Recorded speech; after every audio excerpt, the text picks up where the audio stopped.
പെണ്ണാണ് പ്രഗ്നന്റ് ആവും. ഞാനും ഒരു പെണ്ണാണ് പ്രഗ്നന്റ് ആവും. അത് ഇത്ര വലിയ സംഭവമാണോ? പെണ്ണാണെങ്കിൽ പ്രഗ്നന്റ് ആവും. പെണ്ണാണെങ്കിൽ പിന്നെ പെണ്ണുങ്ങളല്ലേ പ്രഗ്നന്റ് ആവുന്നത്. പറഞ്ഞൊരു വേർഡ് ഭയങ്കരമായിട്ട് ചർച്ച ചെയ്യപ്പെട്ടിട്ടുണ്ട്. പെണ്ണാണെങ്കിൽ അങ്ങനെയൊക്കെ സംഭവിക്കും. അബോർഷന്റെ കേസിലെ അബോർഷൻ സംഭവിക്കുമെന്നല്ല ഞാൻ പറഞ്ഞത്. അത് വ്യക്തമായിട്ട് ഞാൻ പറഞ്ഞു. പെണ്ണാണെങ്കിൽ പ്രഗ്നന്റ് ആവും. പെണ്ണാണെങ്കിൽ പിന്നെ പെണ്ണുങ്ങളല്ലേ പ്രഗ്നന്റ് ആവുന്നത്. എന്താ എന്താ തെറ്റാണോ ഞാൻ പറഞ്ഞത്? ഒരമ്മയാകാന്ന് പറഞ്ഞ അത്ര തെറ്റാണോ? പെണ്ണാണെങ്കിൽ അബോർഷൻ ആക്കുമെന്ന് ഞാൻ എങ്ങും പറഞ്ഞിട്ടില്ല. പെണ്ണാണെങ്കിൽ പ്രഗ്നന്റ് ആകുമെന്നാണ് പറഞ്ഞത്. പിന്നെ അതിനകത്തൂടെ വളച്ചൊടിച്ച് പെണ്ണാണെങ്കിൽ അബോർഷൻ ആക്കുമെന്ന് എങ്ങും ഞാൻ പറഞ്ഞിട്ടില്ല. പെണ്ണാണെങ്കിൽ അങ്ങനെയൊക്കെ സംഭവിക്കും.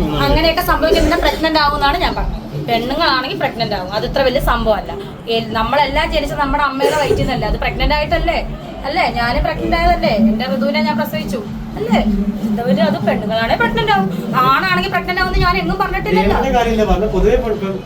പെണ്ണാണെങ്കിൽ പ്രഗ്നന്റ് ആവും. ഞാനും ഒരു പെണ്ണാണ് പ്രഗ്നന്റ് ആവും. അത് ഇത്ര വലിയ സംഭവമാണോ? എനിക്കത് വലിയ സംഭവമൊന്നും അല്ല. ഇനി ആരെന്ത് പറഞ്ഞാലും എനിക്ക് സംഭവമല്ല. അത്രേ ഞാൻ പറഞ്ഞു. പിന്നെന്താ തെറ്റ്?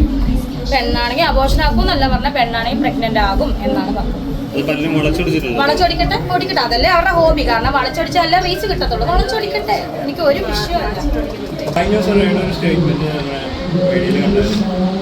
സ്ത്രീകളാണെങ്കിൽ അബോർഷൻ ഉണ്ടാവുന്ന ഒരു സ്റ്റേറ്റ്മെന്റ് ഞാൻ പറഞ്ഞു. സ്ത്രീകളാണെങ്കിൽ പ്രഗ്നന്റ് ആകും എന്നേ പറഞ്ഞു. അല്ലാതെ അബോർഷൻ ആക്കുന്ന അത് ഞാനത് പ്രത്യേകം എടുത്ത് പറയാം.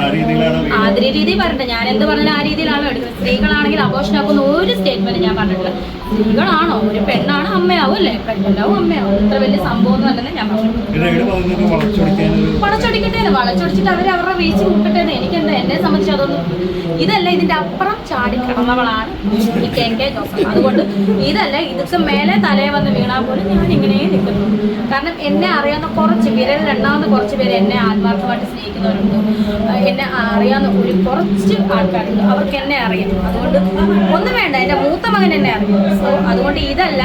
ഇനി പുതിയ ആഘോഷ കേസ് വന്നാലും ഇനി വേറെ ഇനി എന്ത് രീതി വന്നാലും ഞാൻ തകർന്നു പോകത്തില്ല.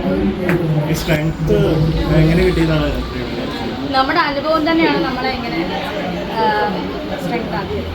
കാരണം ഒരുപാട് ഒറ്റപ്പെടലുകളും ഒക്കെ അനുഭവിച്ചിട്ട് തന്നെയാണ് ഇങ്ങനെ നിൽക്കുന്നത്. അല്ലാതെ ഏട്ടൻ മരിച്ചോണ്ട് ഞാൻ ഇങ്ങനെ ആയി വന്ന ആളല്ല. ഒരുപാട് പ്രശ്നങ്ങളിലൂടെ ഒക്കെ വന്നിട്ട് തന്നെയാണ്. പിന്നെ നമ്മളൊക്കെ മനുഷ്യരാണ് അല്ലേ, മനുഷ്യന്മാരാണ്. നമുക്ക് ഇപ്പം നിങ്ങളെ പോലെ എല്ലാവരെ പോലെയുള്ള ഫീലിങ്സ് കാര്യങ്ങളൊക്കെ ഉള്ളൊരു വ്യക്തിയാണ് ഞാൻ. മനസ്സിലായോ? ഞാൻ പ്ലാസ്റ്റിക് കൊണ്ട് ഉണ്ടാക്കിയ ഒരാളല്ല ഞാൻ. എനിക്കും തലയിൽ ഫീലിങ്സ് ഉണ്ട് അല്ലേ, സങ്കടമുണ്ട്, സന്തോഷമുണ്ട്, എല്ലാത്തരം ഫീലിങ്സ് ഉള്ള ഒരു മനുഷ്യജന്മമാണ് ഞാൻ. ഇത്രയും ചിന്തിച്ചാൽ നല്ല പുതിയ എങ്ങോട്ട് ടൂർ ഒന്നും ടൂർ പോകുന്നൊന്നുമില്ല.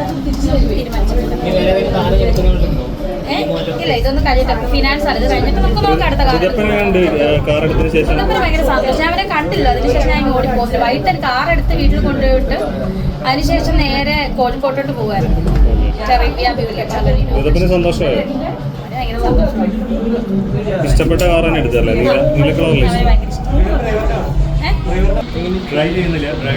ഇല്ല, കിച്ചു ഓടിച്ചല്ലോ അല്ലേ? നല്ല ഡ്രൈവിംഗ് ആണ് അവൻ്റെ. നല്ലതായിട്ട് ഡ്രൈവ് ചെയ്യും കിച്ചു. നല്ല സേഫാണ്. ഇപ്പോഴെന്നല്ല, ഏട്ടനുള്ളപ്പോൾ തൊട്ട് അവൻ തുടങ്ങിയതാണ്. അന്ന് 18 വയസ്സ് കഴിഞ്ഞായിരുന്നല്ലോ. നല്ല ഡ്രൈവിംഗ് ആണ് അവൻ.